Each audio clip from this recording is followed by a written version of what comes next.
2018년임에도 불구하고 처음 프로젝트 인베스트먼트를 시작한 건 2001년에 제가 처음 프로젝트를 시작해서 지금까지 사고, 팔고, 캠핑하고 계속 아직까지도 방문을 하고 있습니다. 그리고 진짜 감사하게도 신하사 대표님과의 인연으로 이런 자리에 초대돼서 한국 분들을 만나게 돼서 너무너무 반갑고요. 제가 파이낸스 금융에 지금 소속돼서 일을 하고 있는 지금 13년에 접어들었어요. 주로 호주 인베스터 클럽이라고 들어보셨는지 모르겠는데 호주 인베스터들을 상대로 많은 세미나도 했었고 주 고객이 인베스터들이다 보니까 그분들의 주로 웰스 크리에이션을 여태까지 도와주는 일을 했는데 한국 분들이 이렇게 의미 있는 자리에서 한국어로 세미나를 하는 건 이렇게 많은 분들 앞에서 하는 건 처음이라서 양해 부탁드립니다. 퀴즈랜드 파이낸셜 서비스 같은 경우에는 2015년 프로페셔널 랜딩 오스트레일리아 어소시에이션에서 비즈니스 어워드를 수상한 회사이고요. 크게 광고를 하지 않고 크게 프랜차이즈를 하지 않아도 실속 있는 파이낸스 회사입니다. 오늘 제가 말하고 싶은 건 어떤 회사가 중요하고 뭐 이런 것이 아니라 한국 분들이 놓치고 있는 융자에 관한 이해를 돕기 위해서 제가 이 자리를 샀는데요. 융자에 대한 정확한 이해와 준비의 필요성, 왜 융자를 준비를 해야 하는지에 대해서 많은 분들이 모르시는 것 같아서 제가 설명을 해드리려고요. 호주 같은 경우에는 굉장히 높은 크레딧 레이팅을 유지하고 있는 나라이기 때문에 가장 중요하게 생각하는 게 크레딧 스코어링, Know Your Customer, 내셔널 크레딧 컨슈머 프로텍션 로우가 굉장히 중요한 나라입니다. 그렇기 때문에 융자에 대한 철저한 준비가 필요한데요. 크레딧 스코어링에 대해서 혹시 아세요? 호주는 인디비주얼 각각 개인이 크레딧 리포트를 가지고 있는 나라거든요. 본인이 여태까지 거래했던 헬스트라고, 보다폰, 옵터스 또한 크레딧 카드 자동차 융자 모든 신용 조회가 개인의 데이트 오브 버스와 레지던셜 어드레스를 칠 경우에는 다 떠서 크레딧 리포트 자체만으로도 그 사람이 평가 대상이 됩니다. 한국 분들 같은 경우에는 가장 중요하게 생각하시는 게 내가 아셋이 많고 인컴이 이만큼 사업이 이렇게 잘 돼서 내 기존 은행에서도 얼마든지 융자를 해주겠지라고 생각을 하시는데요. 그렇기 때문에 거기에 대한 편견을 바꾸는 게 굉장히 중요합니다. 모든 메이저 뱅크는 지금 거의 많은 메이저 뱅크는 크레딧 스코어링을 쓰고 있는데요. 크레딧 스코어링에 영향을 미치는 요인을 말씀을 드리면 가장 중요한 것이 지난 12개월 동안 본인이 인quiry 했던 모든 넘버, 자동차 융자, 차용자 사러 딜러십에 가죠. 보통 비즈니스 매니저가 두세 군데 인quiry를 놓죠. 랜더를. 다 크레딧 레코드 스코어링을 리듀싱 하는 요소이고요. 그 다음에 인플로이먼트 스타일, 직업을 자주 바꾸시는 분들, 그 다음에 레지던스 자주 바꾸시는 분들, 주소 자주 바꾸시는 분들, 이제 모든 것들이 다 크레딧 스코어링에 영향입니다. 올해부터 메이저 뱅크에서 사용하고 있는 포지티브 스코어링 같은 경우에는 심지어 이제 비를 며칠 뒤에 냈는지, 듀 데이트에 제대로 내셨는지 모두 다 포지티브 리포팅이라고 해서 호주가 컴플라이언스가 굉장히 강한 나라다 보니까 그런 리포팅이 굉장히 중요합니다. 그리고 Know Your Customer, 고객에 대한 아날리스트가 정확하지 않을 경우에 어떤 부작용이 있느냐. 랜더 A에 갑니다. 나 이제 인베스트먼트 투자 사야지. 기존 이제 거래처 은행에 갑니다. 하지만 그 은행은 크레딧 스코어링을 하는 은행뿐만이 아니라 모든 랜더들마다 캐파시티가 다르기 때문에 같은 인컴을 가지고 있으신 분이라도 은행마다 빌려주는 금액이 다르기 때문에 45만 불짜리 프로퍼티를 살 경우 예를 들어서 A의 은행은 같은 인컴에 예를 들어 커플, 두 자녀가 있는 분 같은 경우에는 예를 들어서 생활비 계산을 그 은행 자체의 칼큘레이터로 4만 불 정도로 계산을 하는 분이고 B의 은행의 경우에는 33만 불 정도, 3만 3천 불 정도로 계산을 하는 분이죠. 그러면 벌써 캐파시티 자체가 틀려지기 때문에 같은 인컴과 같은 하우스홀드라도 빌리실 수 있는 금액이 굉장히 차이가 많이 납니다. 그렇게 되면 내 주고 거래 은행에서 이거 디클라인을 할 것 같은데 옵션이 디파짓을 더 늘어나네요? 라고 되겠죠. 왜냐하면 바로인 어마운트가 줄어드니까. 그렇게 되면 왜 내가 투자를 사면서 내 돈을 더 가질 이유는 없잖아요. 그러다 보니 B은행, C은행, D은행까지 모두 다 어플라이를 하게 되죠. 결과적으로 크레딧 스코어링을 점점점 낮추는 그런 결과를 초래합니다. 제일 중요한 건 고객의 정확한 분석을 통해서 돈을 빌리고 싶어하는 사람들이 많은 만큼 호주에 있는 돈을 빌려주고 싶어하는 사람들도 많거든요. vendor가 굉장히 많습니다. 모두 알고 계시는 리테일 뱅크, 내셔널 뱅크, 오스트레일리안 뱅크, 아주 많은 리테일 브랜치들이 있지만 그 랜들에서 이용을 하고 있는 홀세일 펀딩을 이용한 아들 브랜드들이 있기 때문에 크레딧 스코어링을 전혀 이용하지 않는 랜더들도 있기 때문에 뭐 크레딧 지금 현재 상태가 예를 들어서 빌이 1,000불이 밀린 게 있다든지 아니면 2010년에 예를 들어서 2만 불의 디폴트가 있다든지 크레딧 스코어링을 이용하지 않는 랜더를 가시면 한 번에 얼마든지 편안하게 승인을 받으실 수가 있고요. 그리고 인베스트먼트를 위한 셋업의 중요성, 재차 강조해도 이거는 얼마나 강조를 해야 될지 모르겠으나 호주 대부분의 인베스터들이 처음에 인베스트먼트를 시작할 때 주로 한 채로 끝나는 경우가 많다고 보는 통계가 있습니다. 그 이유는 제대로 셋업을 안 해놨기 때문에 자기 잠깐 현재 오너오큐파이 집을 가지고 있으면서 인베스트먼트를 사면서 유지하기가 너무 힘들기 때문에 보통 한 채로 끝나는 경우가 대다수라고 호주 통계에 나오는데요. 인베스트먼트를 위한 셋업을 제대로 해 놓으실 경우에는 멀티플 프로퍼티를 살 수 있는 방법은 굉장히 문제가 되지 않습니다. 호주라는 나라 같은 나라는 처음에 제대로 첫 단추를 끼워놓으면 아시다시피 호주는 세금을 많이 내는 나라이고 컴플라이언스가 강한 나라이기 때문에 셋업을 정확하게 해놓으시면 얼마든지 세금 혜택 플러스 네거티브 기어링 다 아시다시피 회계사 분이 설명할 내용이지만 네거티브 기어링을 이용해서 얼마든지 프로퍼티를 사실 수 있고요. 자, 융자 준비 과정에 대해서 대략 말씀을 드리면 첫 주택주 고입자 그리고 이미 부동산을 가지고 계신 분 하우스를 현재 소유하고 계시고 그동안 호주 부동산이 많이 올랐기 때문에 많은 자산 현재 에퀴티를 가지고 있으신 분 그리고 인디비주얼로 가지고 계신 분 프로퍼티가 많은 분들 같은 경우는 보통 패밀리 트러스트나 아니면 유닛 트러스트를 생각하죠. 신탁 그리고 얼마나 좋습니까? 요즘에 SNSF, 셀프매니지 슈퍼펀드, 본인의 슈퍼애니메이션을 이용해서 프로퍼티를 사실 수 있으십니다. 은행에서 이 모든 랜딩을 다 취급을 하기 때문에 특히 사업체를 가지고 계신 분들 사업체를 통해서 얼마든지 투자하실 수 있고요. 해외 투자자, 많은 랜더들이 한국이나 외국에서 살고 있는 해외 투자자에게 그들의 인컴을 담보로 그다음에 여기 프로퍼티 담보로 얼마든지 랜딩을 하고 있고요. 또한 호주에 살고 있는 레지던트들이 외국의 부동산을 구입을 하실 경우에도 호주에서 랜딩을 하는 데도 많습니다. 또한 개발, 디벨롭먼트, 아니면 커머셜, 아니면 심지어 아셋 파이낸스까지 얼마든지 호주에는 여기에 속한 랜더들이 많기 때문에 지금 여기 계신 분들도 어딘가는 다 속하시지 않아요?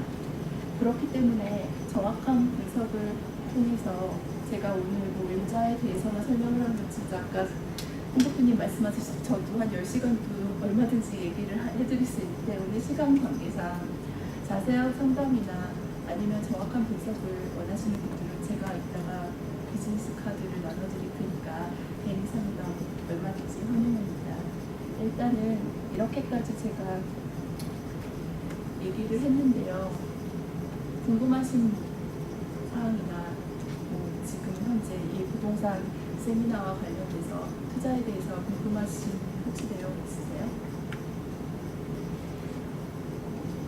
없으시면 개인적으로 궁금하신 내용은 저에게 문의하시면 충분한 상담 시간을 통해서 연락하도록 하겠습니다. 지금까지 그레이스였고요. 그다음에 다음은 흔한나 대표님 부동산에 대해서 많이 알려주세요. 안녕하세요. 반갑습니다. 한 해가 이제 가네요. 그렇죠? 한 달만 있으면 2015년이 또 가요. 언제 올림픽을 한 거가 2000년에 올림픽을 했는데 올림픽을 한 시드니에서 오신 분들 계시는데 벌써 15년이라는 세월이 지났어요. 세월이 진짜 유수와 같죠. 제가 요새 느끼는 것 중에 하나는 뭐냐면 하루도 그냥 살면 안 되겠구나. 앞으로 어쩌면 살아온 날들보다 살 날들이 더 조금 남을 수도 있기 때문에 정말 이거를 막 아슬아슬하게 시간을 쪼개면서 막 그렇게 살아야 되겠구나. 그래서 여러분들 오늘 저희 세미나에서는 여러분들 여기에서 죄송한데 제가 지금 한 뭐 어떤 분은 7차례, 어떤 분은 5번씩 제 세미나를 지금 들으신 분들의 얼굴이 제가 있어요. 네? 근데 뭐 꼭 제 거를 사는 소리가 아니라 이거를 아직도 안 했다. 응? 그러니까 어떤 사람은 호주에서 프로퍼티 제일 많이 갖고 있는 사람이 4,000개를 갖고 있다 그죠? 그렇죠? 근데 이게 뭐냐면 그 프로퍼티를 사시는 거는 사실은 어떻게 보면 그 부동산 오래 하신 분들이 말씀하시는데 결혼이랑 똑같다 그래요. 네? 결혼 어떤 사람은 평생 안 해보기도 하고, 저는 아직 미혼인데 안 해보기도 하고, 그리고 어떤 사람은 두세 번 해보기도 하잖아요. 그렇죠? 그리고 프로퍼티도 두세 번 그렇게 사보기도 하고. 무슨 얘기냐면 우리가 오늘 여러분들한테 제가 말씀드리고 싶은 거는 2015년을 좀 잡읍시다. 부동산이랑 관련해서. 여러분들이 오늘 이제 저희들한테 오늘 시간에는 여러분들이 부동산에 특히나 물건을 한 35개, 36개 정도를 만나실 거예요. 근데 그 중에서 사셔도 좋고 그거 아니어도 좋고 여러분들 제발 내가 인베스트먼트를 하려고 마음을 먹었으면 이제는 좀 하시자고요. 우리가. 특히 브리스베인 시장은 안 하시면 안 하시는 만큼 그만큼 누구는 돈 받고 누구는 못 버는 시장이에요. 아까 우리가 다 나눴는데 이 시장은 지금 다들 시드니 바이어들이 와서 바바바바바바 삽니다. 중국에서 여기를 와보지도 않고 중국에서 바바바바바 사요. 그쵸? 정작 여기 있는 사람은 여러분들 여기 있는 디벨로퍼들 지금 잘 나가는 애들은 250세대, 260세대를 2시간, 3시간 안에 다 팔아요. 거짓말이 아니에요. 여러분들 웹사이트에도 안 나와요. 예? 한 에이전트, 중국에 있는 한 에이전트한테 딱 줘요. 상하이에. 그리고 걔네들이 중국 애들은 이 물건을 어떻게 파냐면 호주 부동산을 다단계로 팔아요. 예? 위에 있고 슈퍼바이저 있고 밑에 있고 이래갖고 밑으로 가면은 전부 다 한 인원이 그게 한 250명 된대요. 그러면 한 명이 하나씩만 사도 그걸 다 사는 거 아니에요. 그렇게만 팔리고 있어요.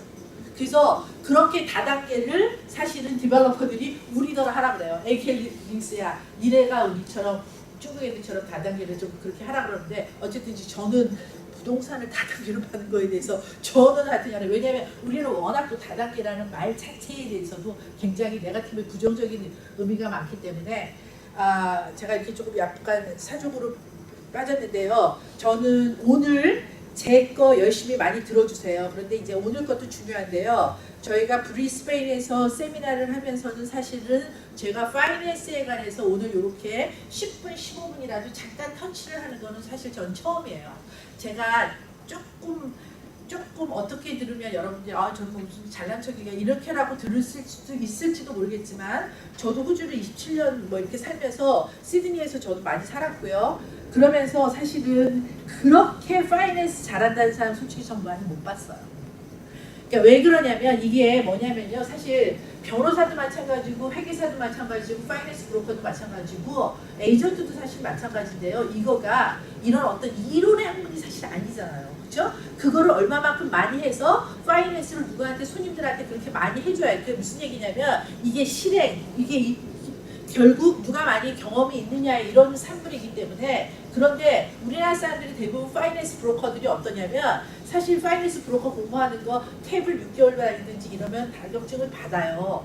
그리고 나서요 덜커덕 다 펌을 내요. 응? 자기 이름으로. 네? 그러니까 이 스피리언스들이 없어요.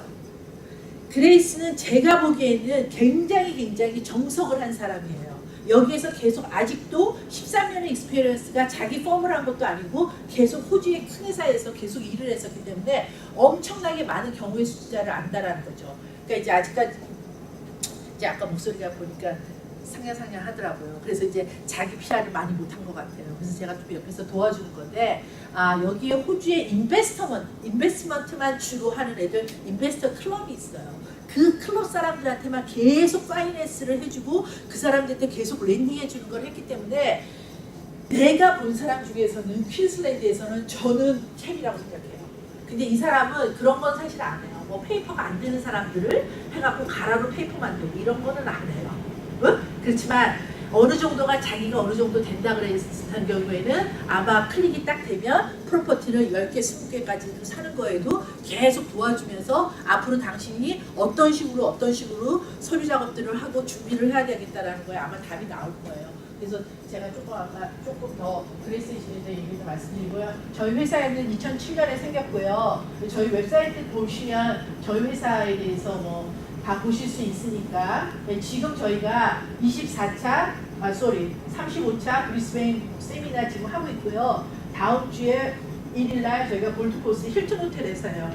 힐튼 바로 옆에 그러니까 바로 옆 도시니까 여러분들 골드코스트에 사시는 분들이 있으면 좀 알려주시고 그 다음에 저희가 12월 11일날 시드니에서 세미나를 하고 그러고서 이제 올해는 저희가 이제 다 세미나 빠이빠이 합니다. 그래서 여러분들 2015년들이 여러분들한테 각각이 어떤 해였는지는 모르겠어요. 저희 회사는 2015년 굉장히 좋은 해였어요. 어떻게 2011년부터 저는 워낙 시드니 워낙은 이제 시드니 그걸 태생이라 그래야 될지 참 말이 어려운데 시드니에서 많이 살았던 사람인데 2011년부터 저희가 여기 반 또 시드니 반 이렇게 살면서 퀸슬랜드 부동산을 저희가 조금 볼 수 있는 눈이 떠졌고 그러면서 퀸슬랜드를 그렇게 건드려놨던 게 지금 이제 여기 와 계시지만 시드니는 사실 지금 이제 인베스트먼트를 시드니에 한다라는 거는 거의 조금 얘기가 이제 지금 접어지는 상황이에요. 시드니의 그런 것들을 이제 지표를 조금 더 보여드릴 건데 그 다음에 이제 저희가 요거를 저희가 좀 설명드리는데 이게 왜 설명을 드리냐면 저희가 이 세미나 저희가 비즈니스를 하면서 시드니 사람들 제가 봤었을 때는 시드니하고 한국 분들이 와서 호주의 부동산을 많이 사야 되는데 우리나라 사람들이 태생적으로 가장 쓰기 싫어하는 돈이 어코모데이션이에요. 우리가 어디를 놀러 가면 제일 먼저 뭐 하세요? 내가 친구 너 어디 없나? 미국에 LA를 간다, 뉴욕을 간다, 친구 없나? 고등학교, 중학교, 대학교를 다 뒤지죠. 네? 그러니까 우리는 기본적으로 외국 애들이랑 우리가 다른 것 중에 하나가 외국 애들은 당연히 호텔을 들어가서 산다라고 생각을 하는데 우리는 그게 안 돼요. 근데 그거를 내가 나쁘다 어쩌다 우리는 왜냐면 그렇게 살아왔어. 그럼 어떻게 할 거야? 그러니까 나도 그럴지도 모르는데 그러면서 저희가 고민을 하는 게 뭐냐면 시드니 사람들이 여기를 올라오기만 하면은 more than 90%다 퍼체이싱 하세요. 다 사세요. 근데 올라와서 다들 돈 내기시는 게 어코모데이션이라는 거지. 그래서 저희가 어코모데이션을 만드는 거예요. 저희가 시드니 분들한테 아예 프리로 하루를 주무시게 해드려요. 네? 그래서 아침에 일찍 플라이트로 골코에 오시면 골코 저희가 보여드리고 골코에서 하루 주무시고 그러고 나서 그 다음날 브리스베인 보고 브리스베인에서 밤 비행기로 가시면 충분하지는 않지만 근데 충분히 끝도 없어요. 그렇죠? 근데 시드니 사람들이 1박 2일을 완전히 풀로 빼는 것도 그렇게 다들 쉽지 않기 때문에 그래서 저희가 이렇게 이 빌딩은 이제 로얄 파이너스 리조트 안에 있는데 이 빌딩은 지금 빌더가 뽑은 빌더스 마스터스 상을 받은 올해의 최고의 빌딩이에요. 거기에 어떻게 저희가 이제 펜트하우스하고 서브 펜트하우스가 있어서 저희가 이렇게 준비를 해놨고요. 그래서 오셔가지고선들 시드니 분들이 묵으시고요. 어차피 시드니 사람들이 데이 1, 데이 2, 1, 2, 3 이게 매일매일 있는 거가 아니기 때문에 아닌 경우에는 저희가 이렇게 헐러데이 유니처럼 그렇게도 쓰기도 하고 있습니다. 이렇게 저희가 해놨고요. 로얄 파이스 리조트 안에 있어요. 이렇게 조금 말씀을 드리고 그 다음에 이제 저희는 이게 저희가 좀 이것보다 많이 업그레이드 됐는데 옛날 사진이어서 시드니 오피스, 골드코스트, 그 다음에 서울에 저희가 이렇게 있고요.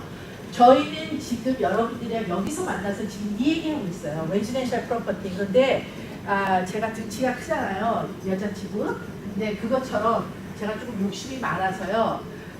제가 호주 부동산 저희 AKL 링스를 만들 때 저의 야심이 이런 거였어요. 이게 이제 7년 전에 제가 만들어 놓은 비즈니스 영역인데 저희가 레지던셜 팔겠다. 그 다음에 커머셜 팔겠다. 그 다음에 인베스트먼트. 한국에서 여기에 들어와서 롯데가 시행을 했죠. 그것처럼 그런 디벨로먼트만 하는 거를 링크를 하겠다. 그 다음에 언젠가 제가 호주에서 가장 하고 싶은 거가 자원 전문가예요. 여러분들이 아시지만 호주에서 자원을 세 번째로 많이 사가는 나라가 대한민국입니다. 근데 대한민국이 여기에서 SK이고 포철이고 다 마찬가지로 여기에서 여러분들 저는 자식이 있으면 저는 지금도 제 조카를 무조건 지질학 공부하라고 내가 계속 꼬시고 있는데 애가 잘 말을 안 들어요. 지질학이라는 게 그러니까. 근데 여러분들 호주가 전 세계에서 가장 오래된 땅이에요. 40억 년이 된 땅이에요. 그 땅의 지질 공부는 전 세계에서 이 나라가 1위예요. 근데 여기 와서 여러분들 다들 판사, 변호사, 의사, 판사, 변호사, 의사. 제가 봤을 때 미국이 더 나아요. 퀄리티. 저는 여기서 공부해야 될 것 중에 하나가 땅에 관련된 거라고 생각해요. 왜냐하면 전 세계에서 가장 오래된 땅이기 때문에 그 땅이 그래서 그 땅의 밑에 뭐가 많아요. 저 자원이 많잖아요. 그리고 그 땅에서 그렇게 다 자원이 많고 좋은 땅이다 보니까 광물이 많다라는 거는 무기질이 많은 거고 그러다 보니까 좋은 유기농의 식량들이 나오는 거잖아요. 그래서 제가 봤을 때는 이 나라에서 가장 공부해야 하는 것 중에 하나는 환경도 그렇지만 식량, 자원 이런 공부라고 저는 생각해요. 전 자식이 있으면 그걸 공부 안 했어요. 어쨌든 제가 마지막에 하고 싶은 거가 이건데 여기에 계신 분들 제가 이 얘기를 세미나 때마다 했어요. 참 희한해요. 저는요 얼마나 여러분들 있잖아요. 제가 이거는 공유하고 싶은 거예요. 말의 위력이 세냐면요. 제가 아까도 말했지만 세미나를 한국에서 제가 100번을 넘게 배워서 여기서 한 120번 되는데 220번 동안 제가 맨날 이 얘기를 했어요. 저는 언젠가 자원 전문가 하고 싶습니다. 지금은 하는 거 아무것도 없습니다. 그런데 제가 전번 달부터 자원 인과리가 들어와요. 이건 뭐로 설명이 안 돼요. 그만큼 말의 위력이 있는 거예요. 그래서 내가 말한 양질의 그리고 그게 나쁜 말이 아니잖아. 언젠가 하고 싶다는 좋은 말이잖아. 그죠? 그런 말을 뱉어놓은 거는 언젠가 그게 싹을 피운다는 거예요. 이게 인생의 엄청난 묘미더라고요. 네? 그래서 이게 내가 좋은 말은 계속 하는 게 너무너무 중요해요. 나도 모르게 엄청나요. 몇만 톤을 사겠다고 뭐가 와요. anyway 그런 일이 있습니다. 자, 조금 지나가고요. 자, 에이켈링스에서 여러분들이 이제 여기 좀 말씀드릴게요. 여러분들이 부동산을 사시면 이렇게 세 파티가 필요해요. 오늘 파이낸스 브로커 보셨고요. 어카운턴트, 그 다음에 솔리스터 봤는데요. 제가 이때까지 세미나를 했었을 때하고 오늘 조금 요거에 대해서 다른 얘기를 해요. 무슨 얘기냐. 여러분들이 요 세 파티 중에서 변호사는 퀸슬랜드의 물건을 사면 퀸슬랜드 변호사를 써야지. 내가 시드니에 잘하는 30년 동안 했었던 시드니 변호사가 있다고 시드니 변호사를 쓰게 되면 여러분들의 솔리스타 비용은 더 더블이 됩니다. 그쵸? 그리고 호주에서의 부동산에 관련된 모든 법은 이게 다 주법이기 때문에 실제로 뉴사우스웨일즈 사람이 퀸슬랜드 법을 알지는 못해요. 그래서 여러분들이 실제로 보면은 그 사람들이 그 일을 수입을 받고 싶어서 그 변호사가 예스하고 여러분들이랑 컨설팅을 하는 것 같지만 뒤로 보면 자기네들이 연결된 퀸슬랜드 사무실에다 그걸 다시 토스합니다. 왜냐하면 그 변호사가 그 롤을 다 몰라요. 왜냐하면 시드니 같은 경우에 우리가 지금 여기에서 폼 6 같은 거 써야 되는데 시드니는 폼 6라는 거가 아예 존재하지도 않아요. 그런 등등 여러 가지가 있거든요.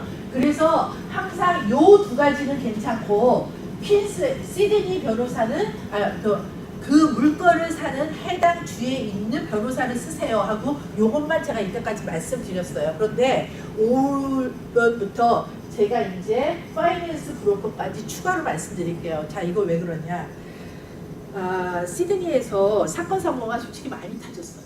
그러니까 파이낸스를 받을 수 없는 사람을 파이낸스를 받게끔 파이낸스 브로커가 가라로 만들어주고 이랬었던 사람들이 막 감옥 들어가 어떤 사람은 자살을 해 별일이 다 있고 난 다음부터 지금 뭐냐면 그 여기에서 모니터링을 해야 되는 곳들이 파이낸스 브로커를 퀸슬랜드 물건을 사면서 시드니의 파이낸스 브로커를 썼다라는 것 자체를 서스펙트하고 보는 거예요. 위에서 모니터링 할 때. 무슨 말씀인지 아세요? 나중에 더 자세한 얘기는 그레이스가 씨가 더 잘할 텐데 그래서 제가 말씀드린 게 뭐냐면 이제는 파이낸스도 해당 주권을 쓰시는 게 훨씬 더 낫다는 거예요. 그러니까 그런 의미에서도 제가 그레이스 씨를 제가 오늘 초대를 한 거예요. 그래서 여러분들이 그러니까 이제는 그리고 자꾸만 이제 사실 이제 어카운턴트도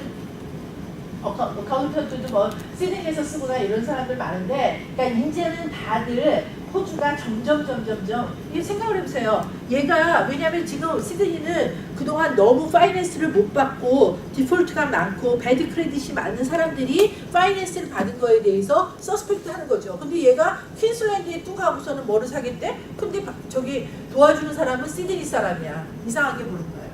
오케이? 그래서 여러분들 이런 것들 다들 조심하시고 그러니까 이제는 저도 이제 각 주에 다른 있어야 된다라고 그런 말씀을 드리고요. 자, 오늘 이제 아까도 제가 좀 말씀드렸는데 여러분들이 투자를 하는 건 제가 지금 이거 하고 있는 거예요. 여러분들 투자하셔야 돼요. 돈 벌 일이 만약에 여러분들 너 왜 이렇게 돈 그러냐? 인생을 우리가 여러 번 살면요 한 번은 대충 살아도 돼요. 근데 우리가요 절대절명의 중요한 거는요 우리가 일생을 한 번뿐이 안 산다는 거예요. 그렇죠? 그래서 내가 정말 똥살림을 다해서 최선을 다해서 살아내야 됩니다. 그렇죠? 근데 살아내야 되는 것 중에 하나가 저는 돈 버는 것도 마찬가지라고 생각해요. 대부분 보면요 돈을 못 버는 사람의 제가 보는 거는 50% 이상 뭐 퍼센테이지 의미는 조금 없고 저는 게으르다고 생각해요. 제가 보니까 내가 이때까지 이렇게 쭉 해온 나를 봐도 과거 20년 동안 왜 이렇게 더 내가 낫지를 못했을까라고 생각을 해보면 사실 게을렀어. 결정에도 게을렀고 일도 열심히 안 했고 게을른 탓이 제일 많아요. 그래서 제가 이렇게 여러분들한테 지금 인플루언스를 주고 있거든요. 그럼 여러분들 생각해요. 제가 오늘 한 달뿐이 안 넘었는데 기분 좋으려고 그랬더니 이렇게 우울한 얘기를 자꾸만 해. Anyway, 그 다음에 중요한 건 액션이에요. 여러분들 올해는 어떤 식으로든지 액션 합시다. 여러분들이 컨트랙을 다 해서 끝까지 내면 끝까지 하면 더 좋아요. 아니어도 제일 첫 단계는 뭐냐면 부동산의 첫 단계는 EOI를 쓰셔야 되거든요. 내가 어떤 거를 의향한다는 거 그런 정도라도 내가 지금 푸시하는 게 아니라 이게 뭐냐면 결정도 저는 뭐냐면 습관이라는 거예요. 미루는 사람은 항상 미뤄요. 그래서 평생 못 샀던 사람은 단 하나의 프로퍼티도 없이 이 세상을 마감한다는 거예요. 했었던 사람은 계속 하는 거예요. 근데 계속 하면서 뭐가 돼요? 물론 투자라는 거는 투자에 100% 무조건 100점 100승은 없습니다. 그럼 있으면 다 카피해서 그대로 하게. 그쵸? 어떤 사람은 실패도 하고 저거 하는 거예요. 실패를 했었던 사람이 하면서 그 실패를 통해서 많이 배웠으니까 더 제대로 된 투자를 하는 것이고요. 그래서 이제는 여러분들 제발 think 3년, 4년, 5년, 6년, 7년, 8년 하지 마시고 please take action.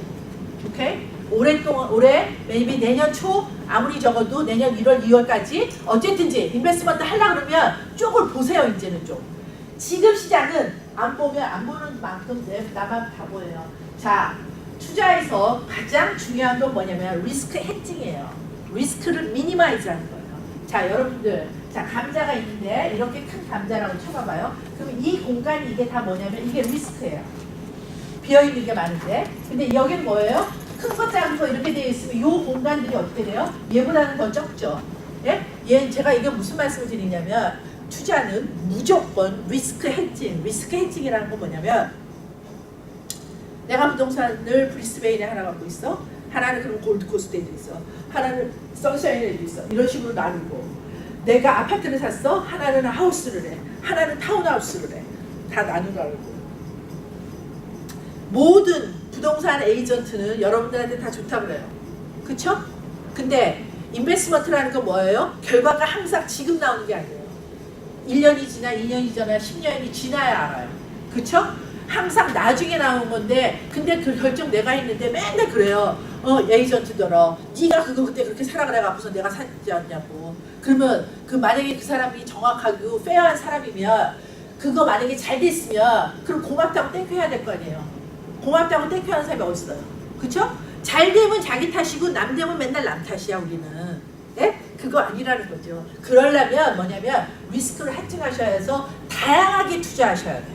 제발 몰빵하지 마세요. 동네를 내가 인베스트먼트를 딸랑 2개 했는데 다 같은 동네다. 같은 유형으로 했다. 이거 안 좋은 거예요. 응? 다이버스 하세요. 네? 그 다음에 이제 투자에는 무슨 할 수 있다. 이런 거 좀 저희가 지나가고요. 오늘 할 얘기가 너무너무 많아갖고 제일 중요한 건 이거예요. 여러분들 부동산은 경제 원칙이다. 이거 머릿속에 콱 박아두세요. 여러분들 오늘 부동산 세미나 얘기를 여기를 들으러 왜 오셨어요? 지금 브리스베인 부동산 시장에 어떤 데 여기로 오셨어요? 그냥 좀 프리하게 얘기해요. 네? 이게 무슨 제가 선생님도 아니고 교수도 아니고 이렇게 하는 거가 여러분들한테 더 좋아요. 왜 오셨어요? 지금 뭐가 오르고 있죠? 그렇죠? 부동산들이 오르고 있어요. 그럼 부동산이 왜 올라요? 네? 사는 사람이 많아. 왜 사요? 그렇지. 부동산의 제일 중요한 건 인구예요. 특히나 레지덴셜 프로퍼티라는 거는 사람이 주거를 해야 되는 거예요. 우리는 사람이 인간이 생활을 해야 되는 세 가지 필수 조건이 있죠. 그게 의식주죠. 그쵸? 의식주에서 제일 돈이 많이 나가는 게 뭐예요? 그쵸? 뭐 어떤 사람은 계속 위에서부터 끝까지 말만이만 해갖고 한다 그러면 의가 더 많이 나가지만 큰 목돈으로 제일 많이 나가는 건 주잖아요. 그쵸?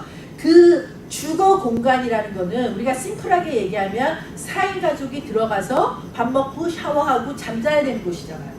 그쵸? 인구가 늘면 늘수록 레지던셜 프로퍼티 가격은 올라가게 되어 있습니다.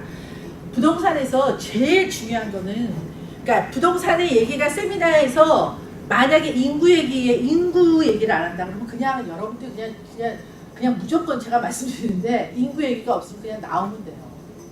그 사람은 부동산에 붙자도 실제로 제가 죄송한데 모르는 거예요. 그냥 말이 안 되는 거예요. 부동산은 무조건 수요와 공급의 원칙에 하에서 가격이 결정되기 때문에 수요가 많아진다. 이게 수요가 많아지는 거가 이게 인구가 느는 거예요. 인구가 늘었는데 근데 여기서 짓는 거를 못 받쳐줘. 그러니까 가격이 더 올라가는 것이고 그렇지 않고 거꾸로 되면 가격이 내려가는 거죠. 대한민국의 부동산이 가격이 내려가는 거는 오비어스한 거예요. 2014년부터 인구가 줄어드는 나라이기 때문에 전 세계에서 몇 번째인 줄 아세요? 전 세계 나라가 모두 몇 나라예요? 전 세계 나라가 224개국이에요. 대한민국이 몇 번째인 줄 아세요? 전 세계 출산율에 220번째예요. 220번째. 뒤에 4명뿐이 없어요.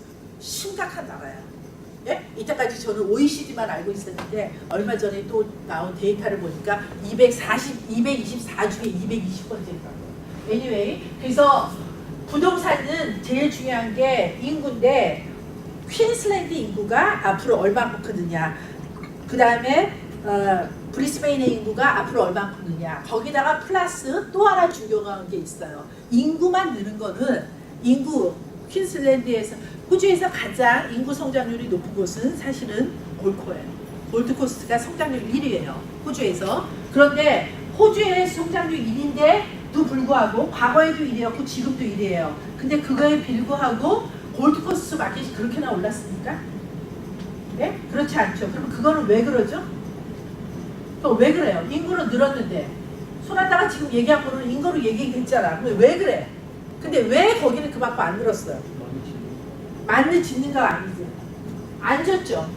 GFC 터지고 난 다음에 지금 과거 6년, 7년간 뭘 졌어요? 골코에 지은 게 없어요. 그 다음에 중요한 게 세컨드로 중요한 게 여러분들 잡시장이에요. 그쵸? 부동산이 잡이 없는데 노인 할아버지들만 오면은 그거에 특별히 올라갈 이유가 없는 거예요. 잡시장이 많아야 돼. 그러니까 항상 여러분들이 부동산을 보실 때는 그 동네에 인구 증가하는 것과 같이 보셔야 하는 게 그 동네에 얼마만큼 앞으로 새로운 잡이 크리에이션 될 것인가. 그거를 항상 같이 보셔야 돼요. 그 다음에 플러스 하나가 더 된다 그러면 뭐냐면 그 동네의 평균 소득이에요. 평균 소득까지 볼 수 있으면 땡큐예요. 그러면 이제 이게 딱 보이는 거예요. 뭐냐? 자, 호주에서 지금 특별히 여러분들 브리스베인 계시니까 브리스베인에서 가장 떠오르고 가장 사람들이 투자를 원하는 동네가 어디예요? 네? 브리스베인 안 쓰세요? 어디? 왜? 런치데이? 런다? 또? 저는 런치데이 런다를 첫 순위를 안 하겠어요. Anyway, 근데 또 제가 보기엔 뉴스테드예요. 뉴스테드예요. 응? 내가 보기엔 뉴스테드예요. 인베스트먼트 시장으로. 네, 뉴스테드예요. 그럼 인베스트먼트 시장으로 뉴스테드 이유 아주 뻔해요. 뉴스테드는 주 평균 소득이 2,000불인 동네예요. 네? 그러면 2,000불에 여러분들이 항상 생각하실 때는 소득을 알았잖아요. 그리고 난 다음에 소득의 30%가 주거비용으로 나가면 돼요. 그러면 소득 2,000불에 30%면 700불이잖아요. 걔네들은 700불을 낼 수가 있다고요. 그런데 만약에 포티투드 밸리를 갔어.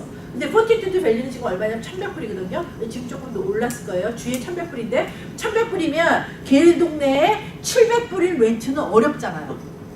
그쵸? 그러니까 여러분들이 그러니까 이런 거예요. 동남아를 사실 때 그런 것들에 이런 것들을 보시고 사셔야지. 예를 들면 이런 사람 있어요. 나 포티투드 밸리에서 제일 좋은 빌딩 샀대. So what? 응? 그게 뭐 어쨌다고? 응? 제가 봤을 때는 바보예요. 포티투드 밸리의 기본 평균 임금이라는 거가 있는데 그거를 어포드 할 수 있는 30% 정도를 어포드 할 수 있는 정도의 렌트가 되는 그거를 갖고 있는 게 낫지. 포티투드 밸리에 남들은 전부 50만 불, 60만 불인데 남만 1.2짜리 아파트를 갖고 있어. 근데 인베스먼트야. 잘못된 거예요. 제가 보기에. 네? 티난트도 안 들어오고. 오케이? 그래서 그런 것들을 같이 보여줘. 그러니까 여러분들이 부동산에 이제 오늘은 저희랑 무슨 얘기를 하냐면 저희가 이제 퍼스트 홈바이어에 대해서는 조금 이렇게 말씀드려요. 그렇지만 우리가 지금 다 같이 얘기를 해야 되는 것들은 거의가 무슨 얘기냐면 투자용에 대해서 얘기를 하는 거예요. 그러니까 여러분들이 주거용, 예를 들면 이게 로치대에 살아야 되겠다. 그러신 분들은 집 짓고 사는 거예요. 내가 뭐 그거를 말리는 게 아니고 뭣도 아니고. 그 다음에 저푸른 언덕 위에를 올라가서 살아야 되겠다. 그런 사람 살아야 된다니까요. 물가에 가서 살아야 되겠다. 사시라고요. 다. 근데 오늘 우리가 서로 같이 쉐어링하는 거는 투자용에 대해서 얘기하는 거야. 그러면 투자용들은 어떤 팩터를 봐야 되고 어떤 것들을 봐야 될지 우리가 그거 오늘 같이 공부할. 그러니까 개념을 서로 조금 잡자고 제가 말씀드리는 거예요. 자, 저희 회사는 이제 에이켈링스인데 에이켈링스라는 회사는 ekellinks.com.au하고 co.kr이라는 사이트가 있어요.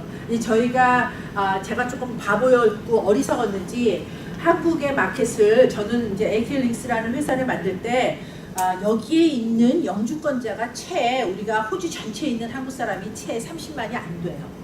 예? 근데 그 30만을 보고 제가 에이켈링스 회사를 만든 거가 아니라 저는 중국 애들처럼 이거를 4,700만을 대상으로 한국에서 팔고 싶었어요.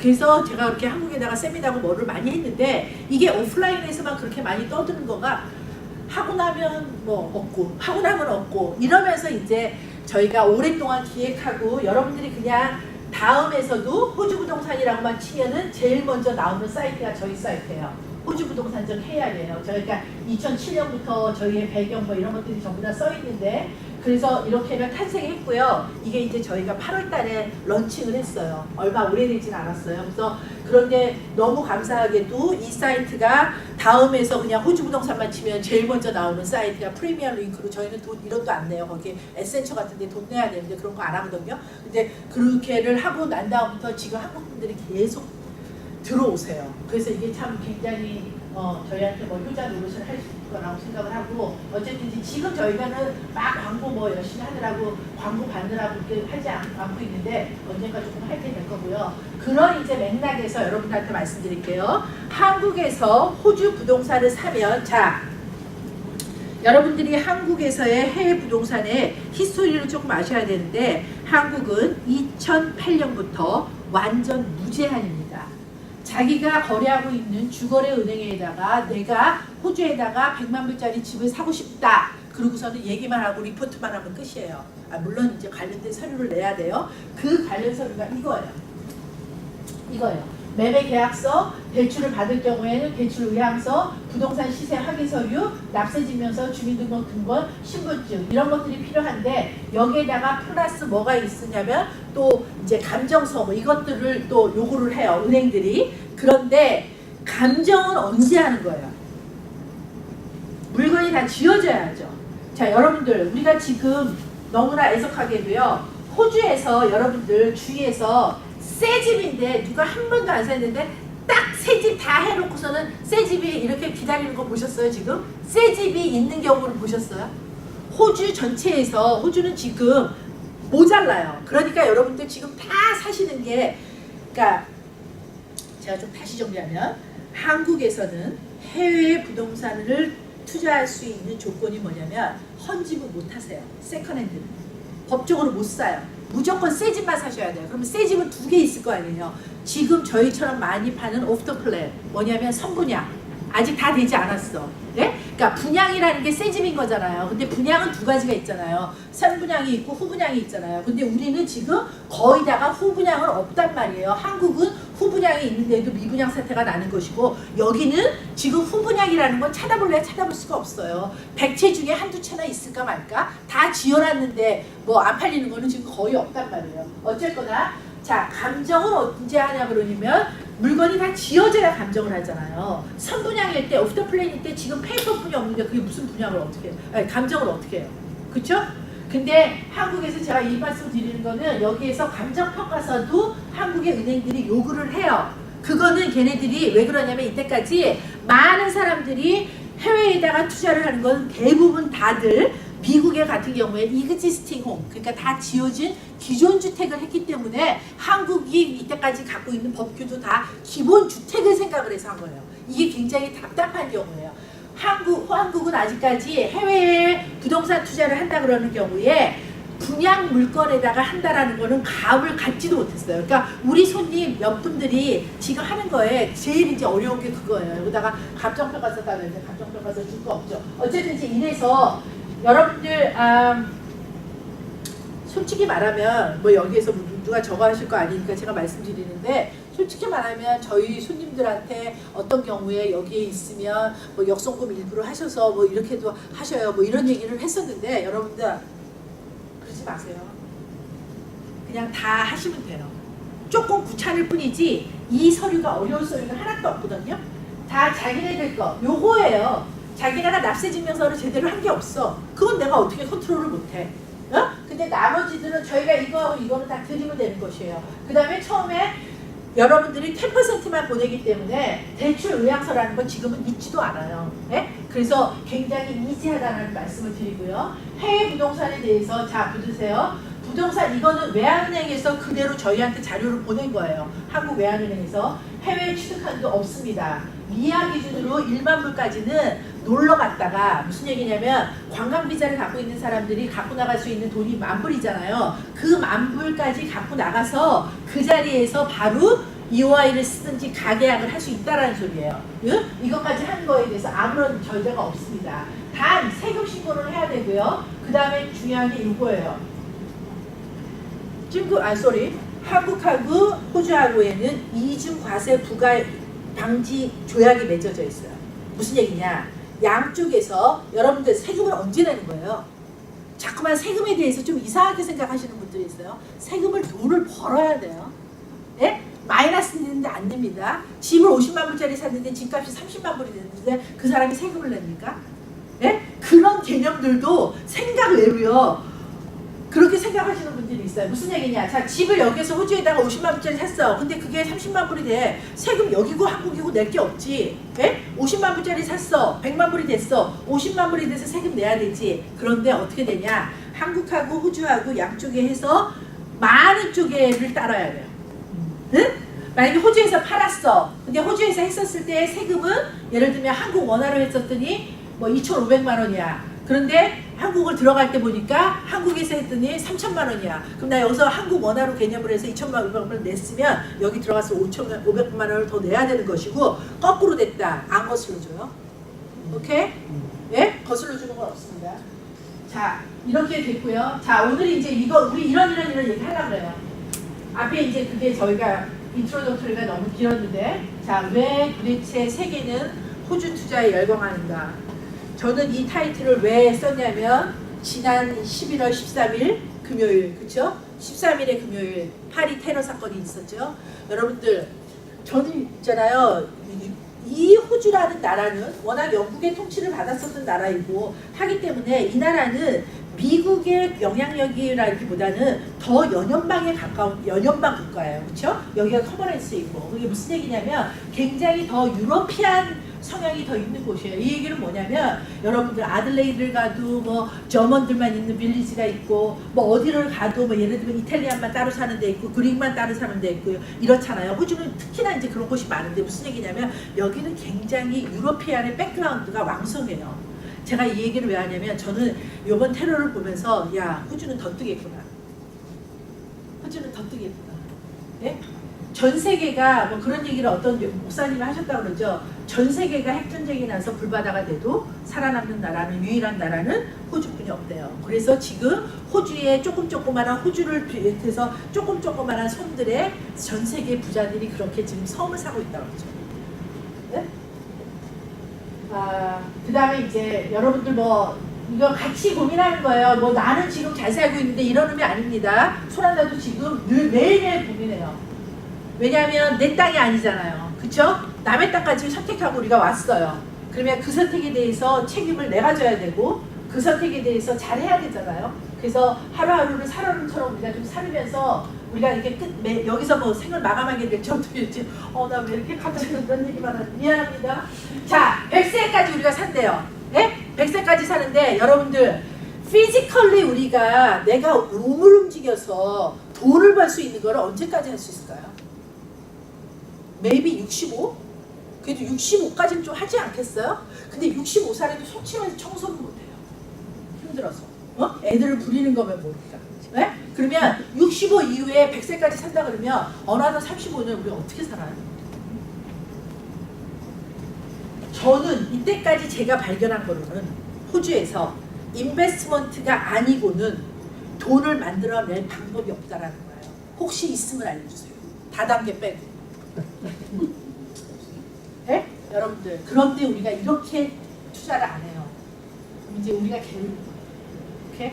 오늘 그거를 각성하고 내가 얼마나 게으른가를 각성하고 테이크 액션을 하는 오늘이 됐으면 좋겠어요. 자, 그 다음에 나머지 10년을 35살까지 필요 없어. 10년 후 내 모습을 우리가 조금 생각을 해보자는 거죠. 제가 이 화두는 결국 뭐냐면 제가 발견한 거로는 부동산 투자뿐이 없더라는 거예요. 시드니의 부자들 다 한결같이 20년 전, 30년 전에 타라무라에 20만 불 주고 30만 불 집이 지금 1포인트에 2.2 이래서 돈 번 거예요. 그냥 애들 키우고 다 하고 그 돈으로 다 먹고 살고 없어. 스시 가게가 아무리 잘 됐고 그 다음에 그로서리가 아무리 잘 됐고 식당을 아무리 크게 했어도 그거로 큰 돈을 번 것도 없어. 근데 다 부동산 샀던 거가 다 올라준 것뿐이 없어요. 여러분들 왜 지금 이 퀸슬랜드가 이렇게 곽강을 밟고 있어요? 호주 6개 주, 그 다음에 플러스 2개의 특별구, 특별자치주, 그래서 모두 8개인 주 중에 퀸슬랜드하고 아들레이드가 있는 SA만 호주에서 가장 지금 저평가돼 있어요. 부동산 시장이. 그런데 여러분들 인구가 40만 조금 넘는 SA에다가 여러분들 투자를 하겠어요? 네? 여기는 그래도 250만이에요. 네? 그러면 답이 나오는 거고. 자, 우리 여기 이렇게 살고 있습니다. 제가 그냥 여기 한번 해봤어요. 이민은요, 이런 때문에 사람들이 이민을 고려한대요. 사회 안정도, 의료, 경제, 교육, 정치, 아름다운 자연, 뿌리 깊은 이민 문화. 이것 때문에 여러분들이 이거 다 생각 요렇게 안 하셨지만 요 7가지 생각을 대충 어렴풋이하고 여기로 오셨어요. 그리고 난 다음에 우리가 지금 부동산 얘기를 하는데 이거는 제가 그냥 12개 찍은 거예요. 근데 저는 여기다 이제는 막 패러 같은 거 이런 거 넣고 싶어요. 자, 오늘 여기에 12가지 중에서 이거 다 얘기 못하고요. 일단 1번 인구 증가고요. 이자율 환율, 주택 공급 부족하고 높은 임대 수익률, 지하자원 강국, 그 다음에 안정된 정치와 투자자 보호, 보호하라고 했는데 금융시장이 되게 우수하고요. 세계에서 가장 좋은 나라, 살기 좋은 나라고 외국인 투자가 무지무지 쉽고 한국하고 아시아 기업들도 엄청나게 투자를 많이 했고 그 다음에 증여세, 상속세, 보유세가 없는 나라고 천혜의 자연 조건을 갖고 있는 나라여서 우리가 호주 부동산에 대해서 우리가 매력을 느끼는 겁니다. 이 중에서 중요한 것만 할게요. 여러분들 우리가 살고 있는 땅 저는 하여튼간에 너무 이 땅에 대해서 너무너무 감사한데 그 감사한 것 중에 여러 가지가 있지만 그 3개를 저는 찍으라 그러면 이거예요. 식량과 자원과 환경의 나라 호주라는 거예요. 이 3개가 다 만족되는 나라가 전 세계에 또 존재할까요? 저는 감이 없다고 봐요. 네? 요 2개가 한 나라는 있어요. 그게 러시아죠. 그런데 얘네들도 이게 안 되죠. 거기다 뭐 여기까지 기후까지 있다 그러면 뭐 그렇고 그래서 전 세계 사람들은 호주를 열광하고 호주에 살고 싶어 합니다. 이렇게 호주가 좋고요. 자, 인구 얘기를 할 건데 자, 인구에서 지금 현재 스코어 2015년 8월 현재 2,385만 어쩌고저쩌고예요. 지금 호주 인구가 이게 얼마 이게 가장 레이티스트인데 지금 여러분들이 그거에서 이제 중요한 거가 뭐냐면 이거예요. 1973년에 인구가 1,300만이었어요. 2013년이 2,300만이에요. 자, 2050년까지 가면 호주 인구가 지금의 더블이 된다는 거예요. 여러분들, 호주의 인구, 전 세계의 인구가 가장 많이 늘었었을 때가 어디예요? 이런 것들 여러분들도 외우고 계셔야 돼요. 1946년에서부터 64년에 태어난 베이비 부모들이에요.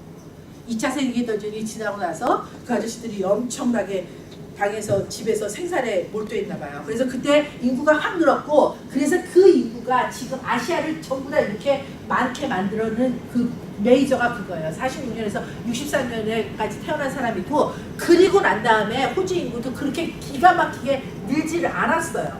그랬는데 지금 그렇게나 앞으로 그렇게 늘겠다라는 건데 이거는 왜 중요하냐면 여러분들 우리가 여기에 살 수 있었어요. 이게 더블이 아니잖아요. 이건 더블이잖아요. 근데 우리가 여기에 살 수도 있었다. 근데 우리가 지금 앞으로 여기를 지금 살 거거든요. 앞으로 살 세대에 호주 인구가 더블이 된 걸 우리가 본단 말이에요. 그러면 이게 무슨 말이에요? 한국이 지금 왜 소망이 없다고요? 인구가 줄어들어서 소망이 없는 거예요.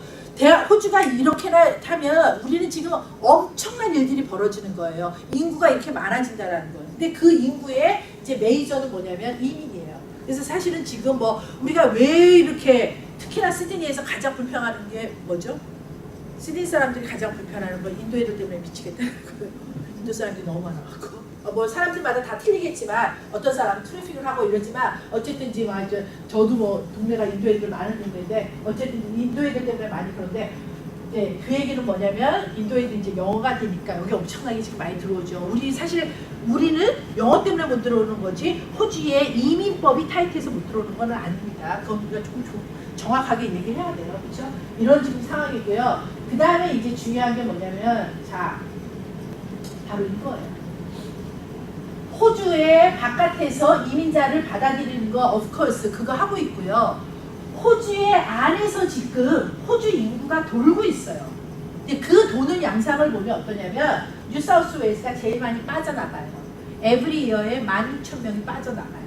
오케이? 그리고 제작 많이 들어오는 게 퀸슬랜드예요. 그 다음에 두 번째 들어오는 게 웨스턴 오스트레일리아예요. 자, 이게 지금 굉장히 중요하다는 거예요. 그러면 시드니 사람들이 가장 많이 빠지는 이유는 뭘까요? 시드니 왜 빠져요? 계속 부동산에 집값 때문에 그렇죠. 네? 3년 전보다 70%가 올랐어요. 집값이. 렌트비 당연히 따라오는 거예요. 네? 그렇지만 그것만큼 오르진 않았지만 시드니 3년 동안 70% 올랐어요. 밀리언짜리가 1.7이 됐다고요. 어떻게 살겠어요? 네? 자, 그러다 보니까 이렇게 퀸슬랜드로 많이 온다는 거예요. 자, 여기에서 더불어서 제가 좀 이런 얘기를 하고 싶어요. 이거는 제가 어디에서 책자나 이런 얘기에 있는 거는 아니에요. 근데 이거는 저는 그냥 경험으로 한 얘기인데 여러분들이 공감해 주셨으면 좋겠고 아니어도 어쩔 수 없어요. 저는 호주는 2,300만이 이렇게 살고 있어요. 이렇게. 보세요. 자, 450만, 720만, 550만, 230만, 164만. 자, 이거는 자기가 SA라서 이래요. 자, 이렇게는 살고 있어. 무슨 얘기냐? 대한민국은 4,700만 인구 중에 2,300만이 다 수도권에 삽니다. 그러니까 수도권의 부가 밑으로 내려온 적이 없어요. 부산이 더 잘 사는 적이 있어요? 대전이 더 잘 사는 적이 있습니까? 그런데 호주는 이거는 그냥 저의 스터디예요. 저희 생각인데 옛날에는 BHP가 있고 이랬었을 때 뉴사우스 웨일스가 제일 잘 살았단 말이에요. 근데 그러고 난 다음에 빅토리아로 넘어갔죠. 그거는 한창 빅토리아의 제조업이 융성했었을 때예요. 근데 제조업들이 이제 다 문 닫고 없죠. 그렇죠? 그리고 난 다음에 SA로 뭐 뛰어넘고 그러고 난 다음에 이게 한 작년 재작년까지만 해도 호주의 부회를 30% 해당했던 게 이 W예요. 퍼스예요. 그래서 퍼스를 가면 사실 여자들이 그런 얘기를 했었어요. 하얏트에만 가서 앉아 있어도 지나간 아저씨들이 다 빌리어네어들이라고. 응? 그렇게나 다 광산 부자들이기 때문에. 그래서 그럼 우리끼리 한 얘기가 있었거든요. 아, 남자 못 만나면 나 거기 가고서는 하얏트에 좀 앉아 있으면 돼. 뭐 이런 얘기를 할 정도로 그렇게나 많이였었는데 여러분들, 자, 전 세계 여자 중에 가장 부자가 누구예요? 전 세계 여자 부자. 전 남자 관심 없어요. 그렇지. 지나 라이아트죠. 어느 나라 사람이에요? 네? 호주 사람이죠. 그 아줌마가 웨스턴 오스트레일리아 출신이란 말이에요. 그렇죠? 퍼스 출신이에요. 근데 이 아줌마가 작년에 큰일을 저질렀죠. 퀸슬랜드에다가, 자, 여기 브리스벤의 호손에다가 1,300만 불짜리 집을 샀어요. 이 아줌마가 정신 나간 아줌마예요. 왜 퀸슬랜드에다가 집을 삽니까? 집이라는 건 자기가 그만큼의 시간을 쓰겠다라는 의지가 들어가 있는 거예요. 그렇죠? 그거가 없는 사람이 집을 삽니까? 잠깐 여행 한번 호텔 가면 되지. 그렇죠? 그 얘기는, 자, 저는 지금 대부분의 사람들이 다들 WA의 광산범이 이제 다 죽었다라고, 그리고 다 끝났다라고 누구든지 다 그렇게 얘기를 하고 있어요. 그 부가 저는 이 노던 테리토리 얘기할 거 없고 이게 일로 오잖아요. 저는 그렇게 봐요. 그게 아니면 여러분들 왜 브리스베인의 공항이 호주에서 가장 최대 공항이 돼요? 여러분들 아세요? 저희 여러분들 지금 그런 곳에 살고 계세요. 브리스벤 공항이 호주의 최대 공항이 됩니다. 시드니가 아니에요. 멜번이 아니에요. 작년 브리스베인에서 G20을 왜 여기서 해요? 시드니하고 멜번을 하기 싫었는 줄 아세요? 예? 오바마가 여기를 왜 오냐고요? 예? 여기는 지금 호주에서 가장 중요한 아시아 퍼시픽 허브 도시예요. 여러분이 지금 아시아 퍼시픽의 허브에 지금 살고 계시는 거예요. 무지무지 자신감 가지시고 자존감을 좀 가지셔야 돼요. 웃을 일이 아니라니까요. 어찌어찌해야 사게 된 게 아니라 그렇게나 중요한 핵심의 곳에 지금 있으시다고요. 그러면 그래서 저는, 자 보세요. 재밌는 거 하나. 저는 호주의 모든 도시, 그 다음에 주, 그 다음에 길 잃은 모든 거에는 저는 의미가 있다라고 생각을 하는데, 그 중에서 자 우리가 스테이트부터 보자고요. 얘 뉴사우스 웨일즈였어요. 빅토리아예요.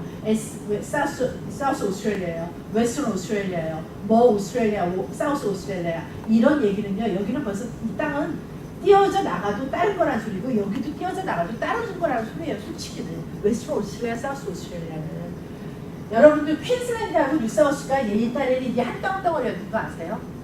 응? 이게 하나였대요. 그랬다가 뉴사우스 웨일스가 이만큼을 한 거였는데, 자, 여러분들 특이하지 않으세요? 왜 여기만 퀸슬랜드예요? 어느 지명에도 랜드자가 들어가는 게 없어요. 그쵸? 여기만 퀸슬랜드예요. 이거에 대해서 여러분 고민 안 하셨어요? 저 무지 많이 고민했거든요. 그래서 물어보고 알아보고 했더니 퀸슬랜드는 워낙 퀸슬랜드라는 땅 이름을 명명할 때 퀸이 맨 마지막 노후를 여기에서 보내겠다라고 이만큼 땅을 찍어놓은 땅이라는 거예요. 여러분들 그런데 퀸슬랜드는 생각을 해보시면, 자, 이 땅이 지금 얼마나 골 때리냐면, 여러분들이 노티파이를 하시는지 모르겠지만, 자, 인프라스트럭처, 사회 간접 자원을 들여서 인프라스트럭처를 만들 때 도로도 만들어야 되고, 항만도 만들어야 되고, 그다음에 철도도 만들어야 되고, 부두도 만들어야 되고, 공항도 만들어야 되는데, 이 중에서 가장 돈이 많은 이 누구? 모든 사람들이 가장 원하는 게 뭐예요? 네? 이 중에서 돈이 제일 많이 들고, 그리고 이 시대, 이렇게 우리가 지금 이 시대라는 건 우리가 옛날 아날로그 시대가 아니에요. 인터넷이에요. 그냥 툭하면 툭이에요. 한국이라고 톡이 바로바로 돼야 돼요. 대답 안 하면 너 도대체 뭐 하냐고 뭐라고 물을 정도로 그런 시대에 살아요. 그럼 이게 뭐예요? 빨라야 돼요. 예? 배도 아니에요. 항공이라고요. 그쵸? 그래서 공항이에요. 지금은 모든 곳들이 빨리 이 세상이기 때문에 공항을 빨리 만드는 건데, 여러분들 퀸슬랜드 같은 곳이 있나요?